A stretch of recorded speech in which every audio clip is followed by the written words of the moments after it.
Ja,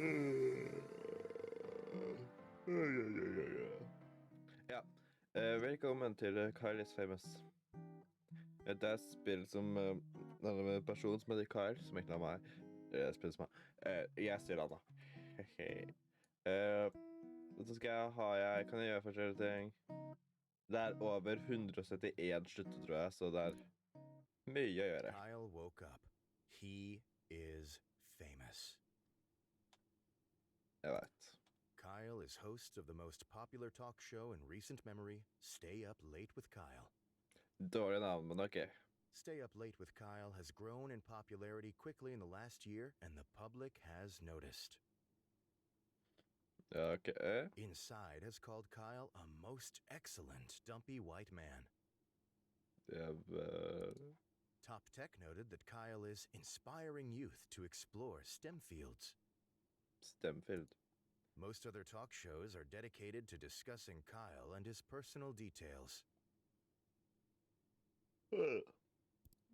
Most Cool. online videos are best of clips taken from Kyle's latest broadcast. For et talkshow av et talkshow. Let's go. The eye of the world is upon Kyle. Tonight is Kyle's most important guest interview yet. Hvem er det man tror? Stay Up Late with Kyle will be featuring Rachel May. Oh she my is a kind and lovely God. philanthropist. She is dear to the hearts of many. This interview requires preparation. Kyle cracked his eyes open, knowing today is his last chance to prepare for the interview. Today's the day. Kyle has 30 hours left. He must choose his actions wisely. Ok. La oss choose Kyle's actions. Kyle's first decision this morning was made wisely.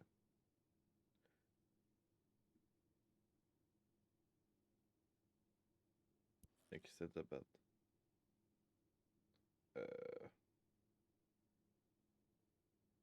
Open closet. Choose outfit. Kyle decided to take some time to choose the perfect outfit, knowing how important appearance is. Yes, and swimming goggles. Jesus, swimming goggles.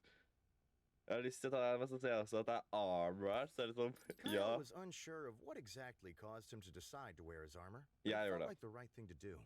Ja, jeg er riktig. After much squeezing and sweating, Kyle managed to wrap the metal suit around his dumpy self. Yeah. Kyle returned to the bedroom.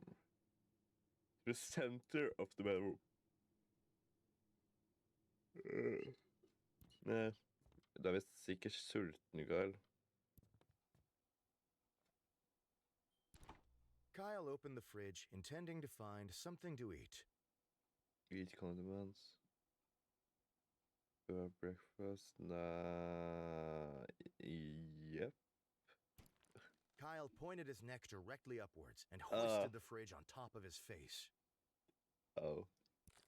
Somehow, miraculously, he wrapped his mouth around the device and started to swallow. In one slow, horrible movement, the fridge slid down Kyle's throat. After many gurgles, pops, and snaps, Kyle felt relatively sure the fridge would not come back out.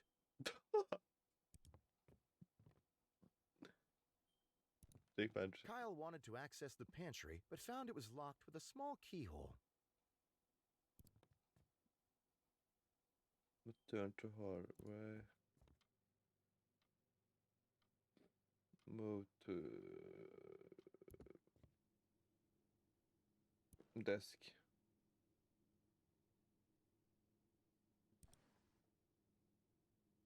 Oh. His desk and grab one of this item. Nei, jeg vil ha Kyle grabbed the small key he kept in his desk. Jeg må få meg tilbake på under 7 timer. Exit bedroom. Move to the kitchen. Check pantry. Kyle wanted to access the pantry, but found it was locked with a small keyhole. Unlock. The pantry door lock creaked as if it hadn't moved for years, but eventually opened. Okay. Instead of an assortment of canned goods and grains, Kyle's pantry stored his massive amount of bottled lard.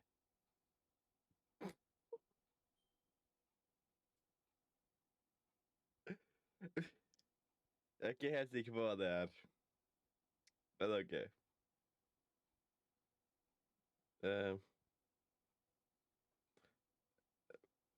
Grab. Kyle grabbed a bottle of lard and stashed it on his person for later use. Ja, ok. Da... Return. Ja. Kyle hurried to the set. Nå må jeg fort mer. Sitting across from his host chair was a glamorous woman with an air of genuinity. As Kyle approached her, Rachel looked up and smiled. Hello. Hi, Kyle. Good evening, Kyle, she Good said, evening. looking him in the eyes. I've been looking forward to being here. Så bra for deg, Rachel. Kyle responded.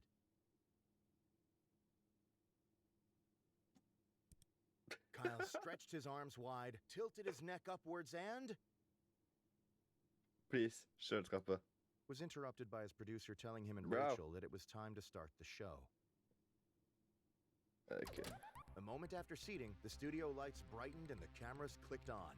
Start propaganda. Good evening, everyone. Good said evening. Kyle, looking at the camera. Welcome back to Stay Up Late with Kyle. Tusen takk. Kyle vomited all of the horrible things he had eaten earlier onto the floor.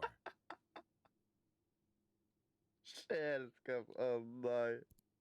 Rachel looked at Kyle, concerned, gave a couple coughs, and decided to play it cool and keep the show running. Er det bare kjøleskap på gulvet da? Kyle stopped, then vomited again, then continued with a shaky voice. Tonight, I have the pleasure of interviewing the lovely Rachel May, who needs no more introduction. Hvorfor ikke? Kyle motioned to Rachel, who smiled and waved at the camera. Hello, Kyle, she said. I'm glad to be here. Så bra. Well, I'm sure we'll have a lot to discuss. So we might as well dive right in, said Kyle. After I drink so lard. Dive right into this bottle, that is. Kyle pulled out his bottle of lard, bit the top off, and chugged it. Oi. Kyle's body rejected the lard. He began to spew chunks of lard and digestive fluid in every direction. Ja. Privat. Everything within a 10-foot radius was immediately covered, including Rachel. Sorry, Rachel. Kyle continued to vomit. Hvorfor? Rachel bravely fought to stay seated amidst the vomit, hoping to save the show from disaster. Du, jeg tror det har gått til helvete allerede, så jeg tror ikke du klarer det. Unfortunately, Kyle's vomit had covered all of the cameras. Hey. There was no broadcast. Kyle finished spewing, eventually. Eventually.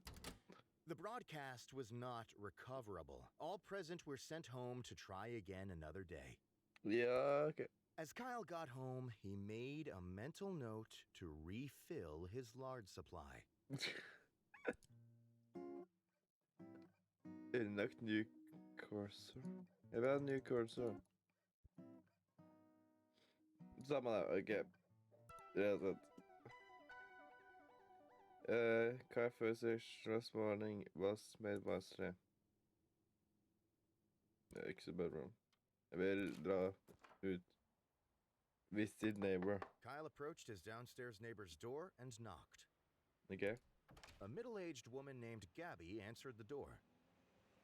Great to start Good conversation. morning, neighbor, said Kyle cheerfully. Gabby looked at Kyle expectantly. Jeg vil spørre Gabby om Gabby. Gabby asked Kyle, tell me about yourself. Ikke skummelt det sånn. Gabby stiffened. Oh, you know. She said, putting on a fake smile. I just sit around here. Det er vel det, Gabby. Yes, I don't get around much. Never go out at night. I just stay here, right here. Gabby glared at Kyle. Litt kjedelig, eller? Convinced by Gabby's statement, Kyle bid her goodbye and returned to the street. Ja. Music Tech Store. Til Techno Gym. Ja. Still Techno Gym. Quickly, before the attendant could acknowledge him, Kyle grabbed Techno Jim by the shoulders. Okay. Finding that Techno Jim's cardboard feet were bolted to the ground, Kyle started to heave upwards. Ja vel. After several tugs, Techno Jim broke free, leaving one foot and one leg behind. Kyle glanced at the attendant, who was staring, bewildered, and ran outside. Jeg har Techno Jim. Out into the middle of the road and took a long friend looking around.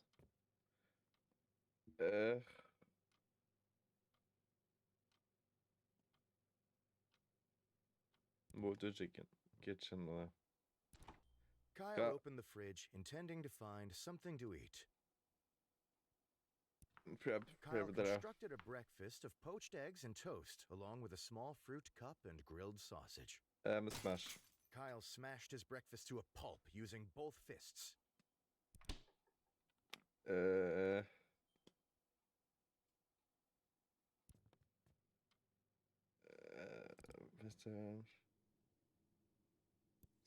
Kyle quickly crouched down on the floor, realizing his immediate need for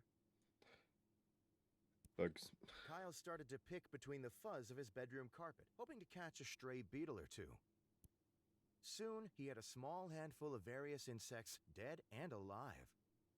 Save for later. Kyle stashed the wriggling mass for later use. Okay. As it became apparent that Kyle had no intention of leaving, Rachel made some excuses and exited the set. Hvorfor det da? One by one, the crew followed suit. Hæ? Kyle was left all alone. Hvorfor skjedde dette?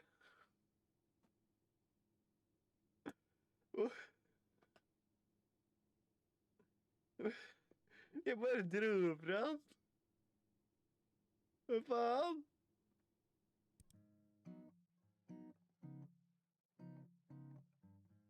Hæ?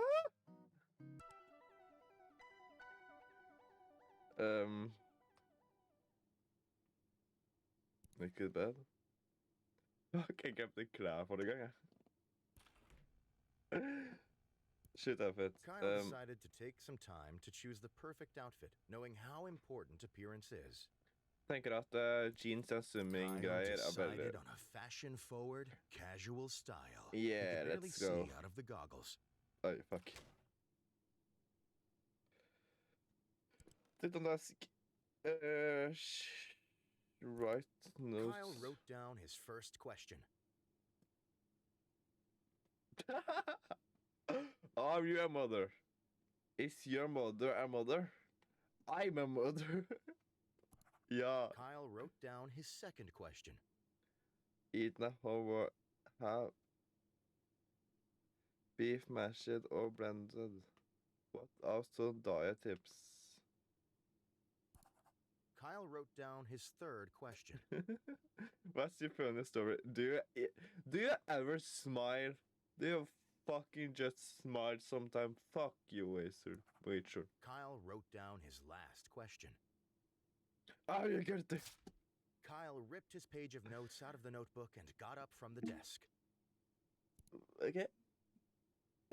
Check drawer. Kyle scooped up the change scattered around the desk drawer. Good.